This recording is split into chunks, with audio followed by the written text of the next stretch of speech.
Kevin Jackson Radio Show. Welcome, everybody. Kevin Jackson here. We're going to have a fun show today. Glad you guys are here. Here's how we're going to begin the show. Let's reduce drunk driving by taking away cars from sober people. Now, you say to yourself, Kevin, that's a silly idea. We should punish the drunks, the people who would dare drink, get in a car, and let devil may care what consequences there are. Those are the people who should be held accountable for what happens after the fact. The DUIs, and where people are run off the road, killed, or property damaged or whatever. But no, the liberal logic would be to punish people who have legitimate, who don't do anything wrong with their cars, who legitimately should use their cars because they go to work, they play by the rules, etc. That's exactly the same discussion that we're having about guns. Exactly the same. Somebody who takes a gun does something wrong with it, so they say, well, look, we need to take the guns away from everybody else. And why are we talking about this? And by the way, we got tons to talk about today. I will showcase to you liberalism as you've never heard it before, unless you've heard it here. I will talk to you about what you've witnessed with your own eyes and maybe overlooked. You want to know why? Because the left is good at obfuscating. They're very good at making people see something different from the logic of their lives. Ryan Fourier said this. He said, liberals think a 20-year-old adult is too irresponsible to own a gun, but a 5-year-old is enlightened enough to pick their own gender. Now, I don't know if I could even put into words liberalism more encapsulated. That is exactly it. At 20 years old, because some stupid kid goes into a school and shoots it up, whether it's Columbine or whatever, well, now all 20-year-olds must be punished. But a 5-year-old can go, you know what, I don't feel like a little boy. I feel like a girl, or I feel like a boy. You know what I'm saying. And that's how liberalism is.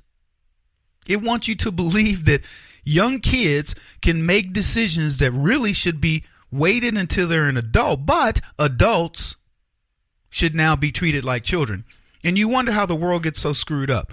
This is why, it's funny, I was talking to a friend of mine the other day, Joe the plumber, and Joe said, I'm homeschooling. He's homeschooling his youngest daughter. Well, he's got a son that's an adult now, but he's got a younger baby, and she's about to start school, and he says, Kevin, I'm working hard to stay home so I can homeschool. His wife works. Joe now is obviously not doing plumbing anymore. But so he's speaking and doing other things, but we were having a conversation. He says, yeah, he goes, I'm not putting my child in public schools. He goes, it's horrible. And I don't blame him.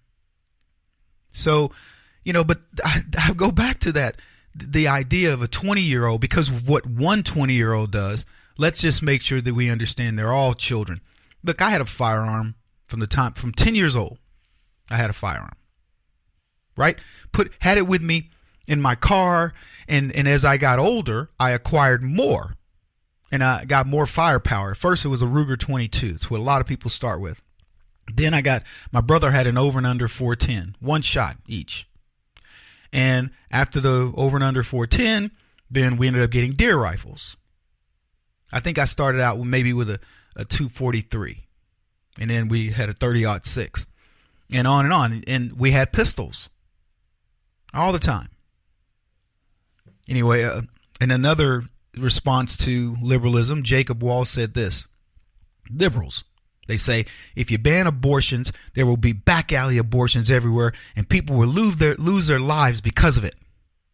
Liberals, if you ban AR-15s, no one will ever get an AR-15, and no one's going to die because of AR-15s. Do you understand the logic there? What's funny about liberalism, and I'm telling you, today we got clips, we got everything to back up every single thing I'm about to tell you. Liberals will not apply their own logic when it doesn't suit their narrative. That's the difference. The difference between us and them, the difference is very clear. When we apply logic, sometimes it can come back to bite us in the butt, but we stick to our logic. We hold to our guns because that's the way you do it. The truth is the truth, and sometimes it hurts you to have to admit it to yourself. But that's okay, because it just means you're failing as a human being, but you recognize it. Leftists don't want to recognize their own truths. I swear to you, there is not a subject that we have argued for as conservatives that liberals didn't argue for with us when the president, for example, was Barack Obama. Donald Trump and Barack Obama could have, in some cases, have had the identical policies. The only thing that made it wrong with Donald Trump was Donald Trump. The policy for bringing in, for the travel ban, the travel order. Identical policies practically. In fact, Obama's was worse. But under Trump, it was bad.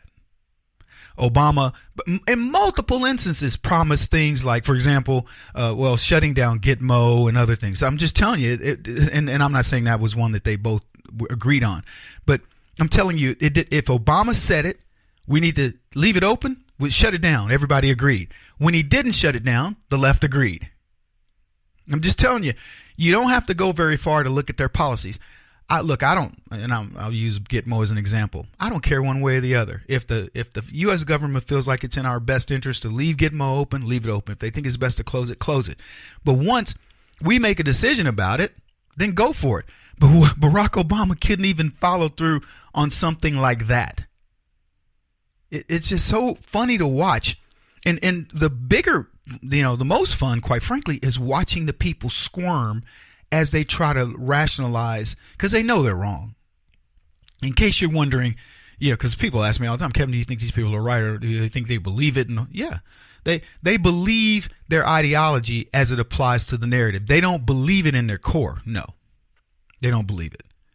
And that's what causes the problems in liberalism is they can't rationalize their own stupidity, and then they get mad. Think about when you can't solve a problem for yourself. How frustrating it is. That's what you're watching. Accountability is what these people lack. And accountability is best done by your peers. See, the people that are in your charge, they can't hold you to a standard. They can say, this is what we'd like. But the people you see day to day hold you accountable. And you typically learn this from your parents, but leftists are raised by wolves. So they can't learn this accountability thing. So they behave like children and they get angry at everything that we do. Short break. This is the Kevin Jackson Radio Show. Do you owe back taxes to the IRS or state? The secret to avoiding the IRS nightmare is to seek professional representation. My friends at Security Tax Associates provide the most cost-effective and ethical representation in the industry while helping to avoid seizures, levies, and wage garnishments. Security Tax Associates is here to ensure that the appropriate steps are taken to permanently eliminate any possibility of future tax burdens once and for all. For a free, no-obligation consultation, contact Security Tax Associates, 844-779-4177. That's 844-779-4177. 844-779-4177, or visit them at securitytaxassociates.com.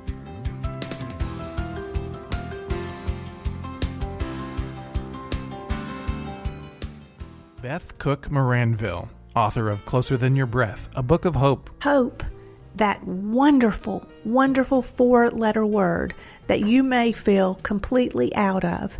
I wrote this book to give you great hope. It's not too late. If fetal position is an all too familiar place for you, I understand.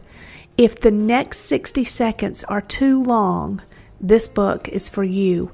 Wherever you are right now, whether you're dealing with divorce or death or sickness, take hope. You are going to make it through this pain. Don't roll your eyes. I've walked this road and I know it. The best is yet to come. Closer Than Your Breath, a book of hope from author and speaker Beth Cook Moranville, can be found on Amazon.com or Kindle.com. For more information, visit closerthanyourBreath.com or on Facebook at Closer Than Your Breath.